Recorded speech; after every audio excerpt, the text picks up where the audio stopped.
Hey everyone. So, you know that piece of advice you've heard a million times? We're going to take it, dust it off, and show you the powerful mechanics working just under the hood. Yep, there it is. Too much of anything is not good. We've all heard it, right? It's classic grandma wisdom.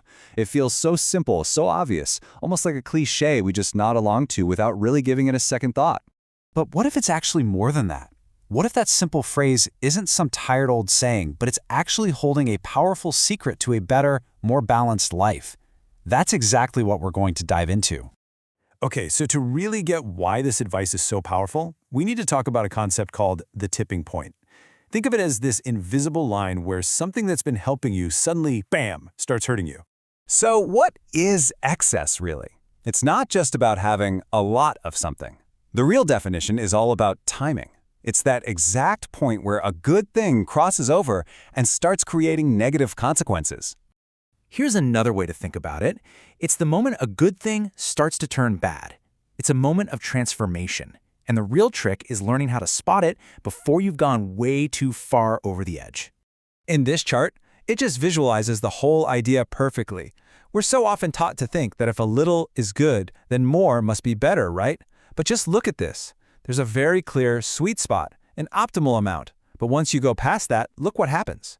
The benefit for too much drops right back down to the same level as too little. And that's the key thing here. The benefits don't just stop, they actually start going backwards. So, okay, that's the theory. But this is not just some abstract idea, right? This tipping point principle plays out in things we deal with every single day. Let's look at a few examples. All right, let's start with confidence. When you're in that sweet spot, it's amazing. It gives you self-assurance, you can make clear decisions, it's all good. But you push it just a little too far past that tipping point, and that same energy just sours into arrogance and recklessness. And the consequences of that, they're pretty severe. Arrogance doesn't win you friends, it pushes people away. It tricks you into thinking you know everything, which just completely slams the door on your ability to learn. And that combination, well, that's what leads to making some really terrible decisions. Here's another big one, especially for our modern age: information. A healthy amount is great. It gives us knowledge, it feels empowering, but we've all felt the other side of this, haven't we? Too much information and you get analysis paralysis. You're so overwhelmed you can't make a choice at all, and it just ramps up the anxiety. You know, the irony is that this whole quest for certainty, this endless gathering of more and more data, it so often backfires. It just leaves you stressed out, totally unable to make a decision, and your focus is just completely shattered. Okay, let's take a physical example that makes this crystal clear. Exercise. I mean, the benefits are obvious, right? Better health, more strength, tons of energy. But any athlete will tell you there's a line, and if you cross it, you're not getting stronger. You're heading straight for injury, burnout, and just plain old fatigue. In fact, overtraining can literally make you weaker. It absolutely hammers your immune system, leaves you feeling constantly sore, and your performance, it actually starts getting worse, not better. It's the perfect real-world example of that sweet spot chart we just looked at. So if we know that too much of a good thing can be a bad thing, what do we actually do about it? Well, this brings us to our final section, the art of enough.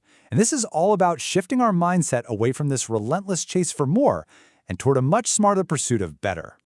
So how do we find our enough? It's really a three-step process. First, you have to get super clear on the benefit you're actually looking for. Like, what's the real goal here? Second, you've got to learn your own personal warning signs, those little red flags that tell you you're getting close to that tipping point. And finally, you have to make a conscious choice to start valuing sufficiency over just piling on more. And let's be really clear about this. This is not about avoiding good things. It's not about being afraid of confidence or exercise or learning new things. The goal is simply to build the awareness, to develop the skill, to know when just right is about to tip over into too much. So I'll leave you with this one question to think about. Take a look at your own life, your work, your health, your relationships. What good thing in your life right now might be getting dangerously close to its tipping point? It's definitely something worth thinking about. Thanks for tuning in.